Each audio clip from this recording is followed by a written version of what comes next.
Hey YouTube, this is Carson and Christy at Rose City Royals, and I know I had promised a I know I had promised you a video of all of our ding-dongs,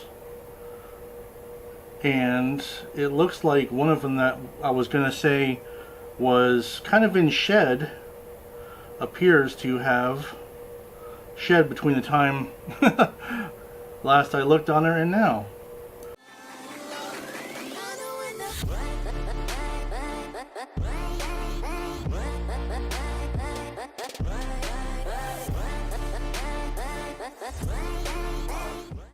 So this is our girl that we affectionately call Big Karen, and she is a pastel leopard. Yeah, her name is Cleo, but Big Karen usually kind of is what we kind of run with, only because she's the biggest female we have, and she grows like a weed. And that's our cat Jacobo, meowing in the background. Yeah, he's a pain in the ass. But she is amazing, and she is all nice and new, so it's almost like she knew that she was going to be the star. That she was going to be on camera. Okay, next up is our Pastel GHI problem child named Maya. That's Maya, and she's a really amazing looking snake as well, and she's very gentle. She's just a little picky when it comes to eating, but that's obviously a very well known trait of these little guys. But I'm sure she'll be back onto eating here soon. Okay, you're making this a little bit difficult on me. So that's Maya.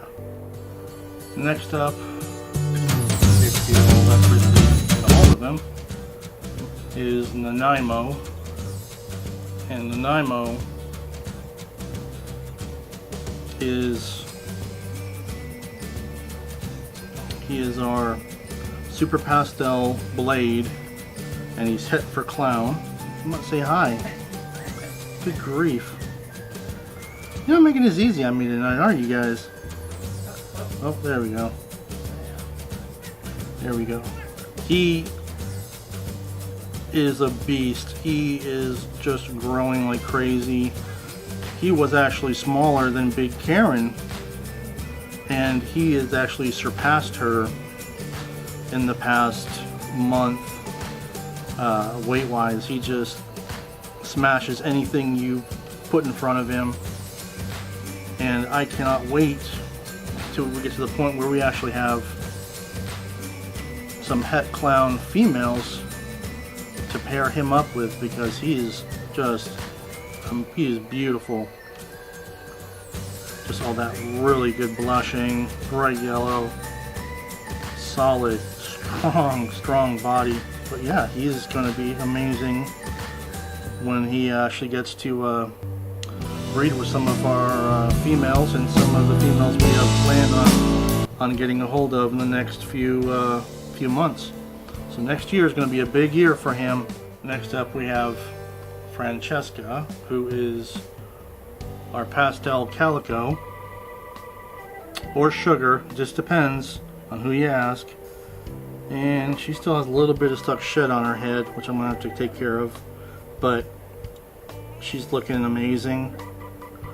She was a present for my wife, and she's just absolutely gorgeous.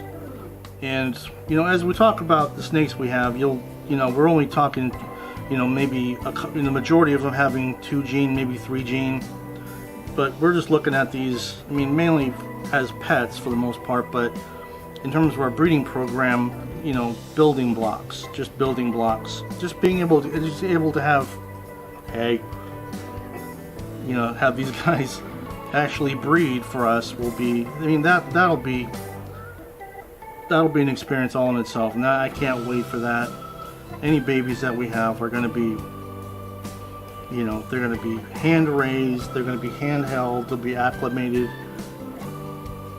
So when we actually do get around to selling any of them that aren't holdbacks, you know, anybody who ends up getting them is going to have a snake that is absolutely used to human interaction. That's something we're going to really try to make an effort to do, but we're going to strive to do as much of that as we can. Because, I mean, in all reality, these should just, you know, these should be treated as pets. The breeding part of it, at least for us, is secondary. Next up is Lilith, and anybody who knows anything about that name realizes what connotation it has.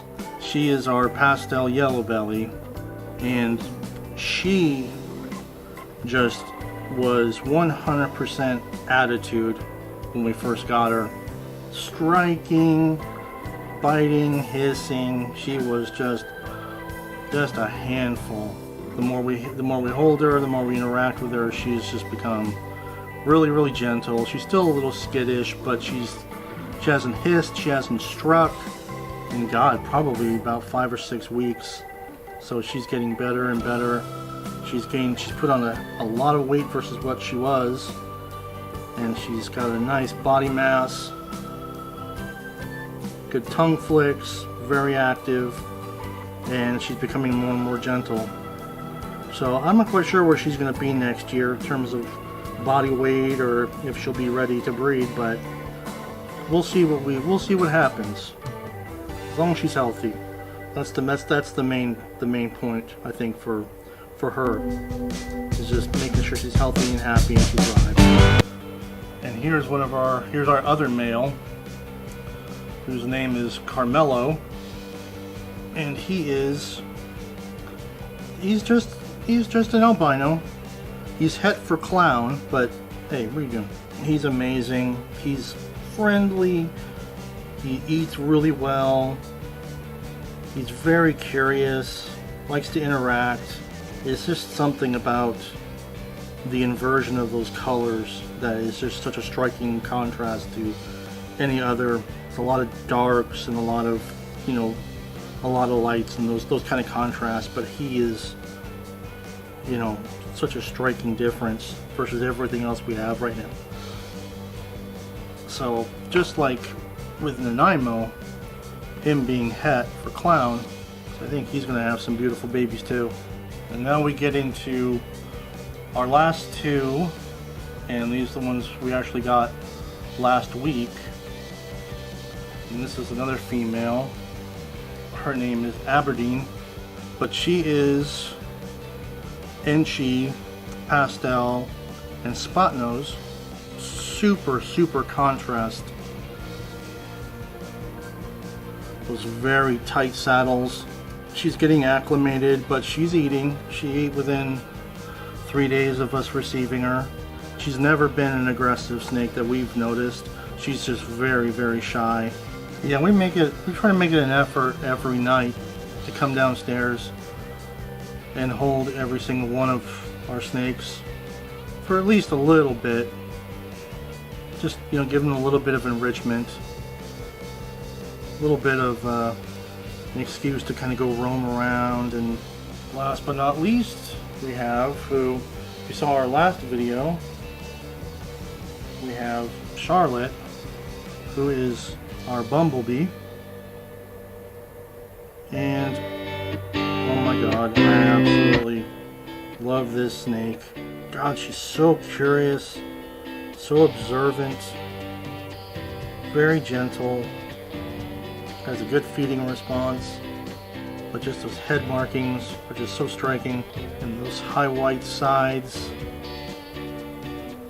When I first kind of was doing all the research on whether or not we really wanted to do this, it was the bumblebee that really jumped out at me as the snake I really wanted to get, morph-wise. I mean, if nothing else, just to have a bumblebee. I don't know. I mean, it's not a terribly elaborate snake genetically, but it's, I don't know, there's something about it. probably more inquisitive and more observant than our other snakes. They kind of tend to just kind of pick a direction, kind of like she's doing for the most part, and they just go. But if you've had her out for a good while, she'll cock her head and she'll look and look and look around. She won't really go anywhere, but she'll just kind of check everything else out around her. That's that, guys. Hope you enjoyed seeing our little family here. It's gonna get bigger. I have no doubts it's gonna get bigger. You gotta start someplace. And I think we've chosen some really nice morphs. So I hope you enjoyed watching that. Check back. We should be putting more videos out. We'll probably put out some more feeding videos, but I'll definitely try to make it a little more interactive with a little bit more commentary. The previous feeding videos, so it's just literally learning all the different softwares, the video editing software. So I didn't go for anything really tricky or, you know, really super elaborate. But I think stuff coming up it'll be fun to watch, and I hope you'll enjoy it. Take care, guys.